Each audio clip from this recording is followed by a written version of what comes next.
Assalamualaikum warahmatullahi wabarakatuh. Saya Muhammad Adin Alfaris, NPM 13118084, akan mempresentasikan proyek integrasi kami, yaitu dengan judul pengiriman ikan asin.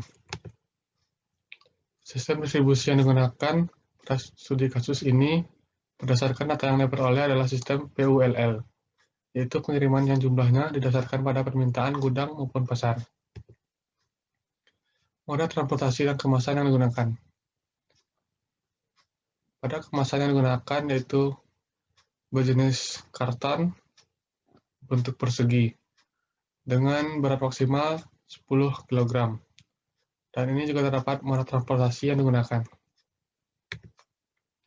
Sebagai informasi tambahannya juga kami cantumkan tarif pungli dan data identitas kendaraan. Pada data identitas kendaraannya kami menggunakan Mitsubishi Colt Diesel FE74L. Dan juga terdapat tarif kapal penyeberangan. Biaya operasional kendaraan. Dengan biaya tetapnya jumlah total 106.776.000 dan biaya variabelnya dengan total biaya keseluruhan sebesar 188.462.786 dengan total cost-nya 5.339. 539 ini didapat dari hasil total biaya tetap dibagi dengan data produksi kendaraannya. Begitu juga dengan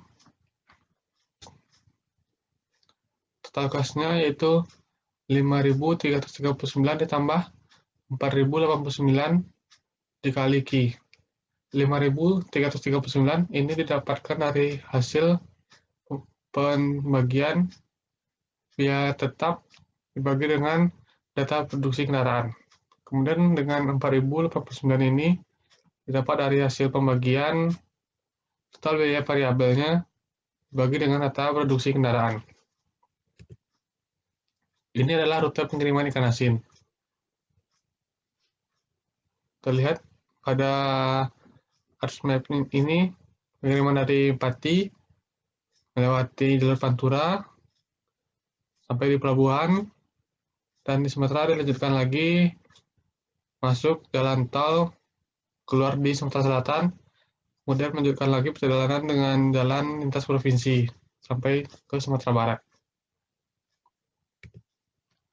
Ini adalah titik-titik lokasi pungli yang sudah kami rinci jumlahnya tadi. Ini adalah tujuan akhir pengiriman ikan asinnya.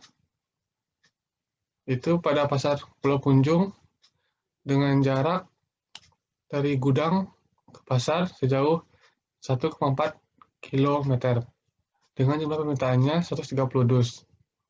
Dan kedua, pasar Ampalu dengan jaraknya dari gudang sejauh 43,2 km dengan jumlah permintaan 150 dus. Dan ketiga, pada pasar Sekabau dengan jarak 9,3 km dengan jumlah permintaannya 80 dus. Dan keempat, pasar Blok B dengan jarak 26,4 km dengan jumlah permintaan 150 dus. Dan yang kelima, pasar Sungai Rumbai dengan jarak 45,2 km dengan jumlah permintaannya 150 dus. Jadi total permintaannya 660 dus.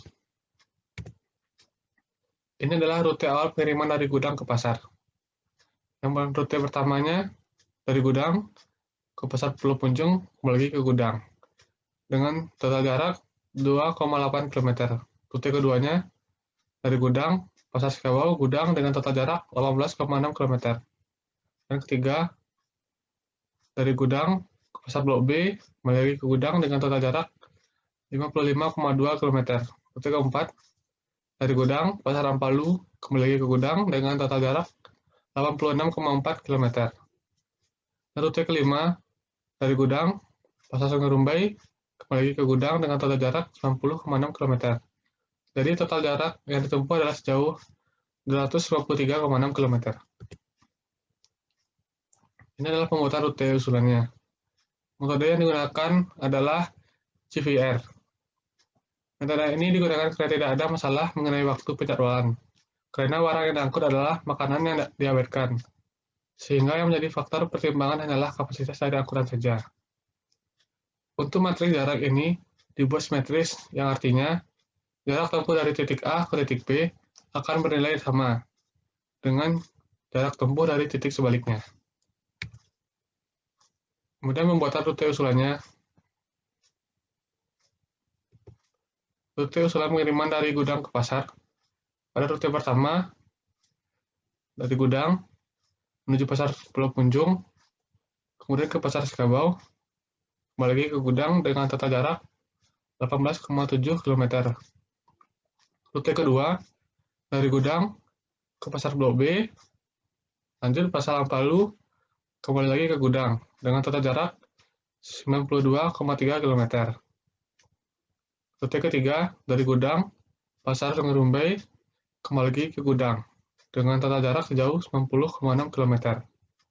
Jadi total jarak yang ditempuh pada rute usulan ini adalah 201,6 km. Ini adalah perhitungan biaya transportasi yang pertama. Jika memakai mobil sendiri, untuk pengiriman dari Pati menuju Damansaya, maka biaya akan dikeluarkan sebesar 7.814.103 dengan rinciannya sebagai berikut. Pada poin A, dari gudang daerah Pati ke Pelabuhan Merak via jalur Pantura dengan jarak 694 km. Biayanya sebesar 2.843.105. Poin B, Pelabuhan Bakauni menuju gudang Damansaya via lintas Sumatera dengan jarak 1.031 km. Biayanya sebesar 4.221.98. Poin C-nya, biaya penyeberangan di Pelabuhan Merak di mana kendaraan masuk golongan 5B dengan harga tiketnya 774.000. Dan poin D, biaya pungli di titik 7. Kemudian poin D, biaya pungli di 7 titik Jalan Pantura sebesar 26.000. Jadi total jarak yang ditempuh untuk rute awalnya dari gudang ke pasar terdapat pada slide ke-7 adalah sejauh 253,6 km, yang berarti dapat menghabiskan biaya sebesar 1.042.309,4. Dan perhitungan biaya untuk skenario pertama adalah dengan total biaya 8.856.512,4. Ini adalah perhitungan biaya transportasi yang kedua. Untuk poin A sampai D-nya sama dengan perhitungan biaya transportasi yang pertama. Perbedaannya adalah total jarak yang ditempuh untuk rute usulan terdapat pada slide 11 tadi, dengan total jarak yang ditempuh untuk rute kali ini sejauh 201,6 km, dengan total biaya pada rute ini 829.681,4. Kemudian perhitungan biaya untuk skenario yang kedua ini dengan total biaya 8.643.884,4. Ini adalah perhitungan biaya transportasi yang ketiga. Rute dari gudang daerah Pati menuju Pulau Madukismo menuju ke gudang dengan total jaraknya 28,8 km. Biaya yang dikeluarkan untuk angkutan tersebut sebesar 123.102,2. Sedangkan biaya yang harus dikeluarkan untuk membayar angkutan Madukismo adalah sebesar 800.000. Total jarak yang ditempuh dari gudang menuju pasar-pasar terdapat pada slide ke-7 tadi adalah sejauh 253,6 km, yang berarti menghabiskan biaya sebesar 1.042.309,4. Perhitungan biaya untuk skenario ketiga ini sebesar 1.965.411,6. Perhitungan biaya transportasi yang keempat. Rute dari gudang dapati Paul Marukismo memiliki gudang dengan total jarak 28,8 km. Biaya yang dikeluarkan untuk aturan tersebut 123.102,2. Sedangkan biaya yang harus dikeluarkan untuk membayar angkutan Marukismo-nya sebesar 800.000. Total jarak yang ditempuh pada rute usulan terdapat pada slide ke-11 tadi adalah sejauh 201,6 km. Untuk total biaya pada rute ini adalah sebesar 829.681,4. Perhitungan biaya untuk skenario keempat sebesar 1.752.783,6.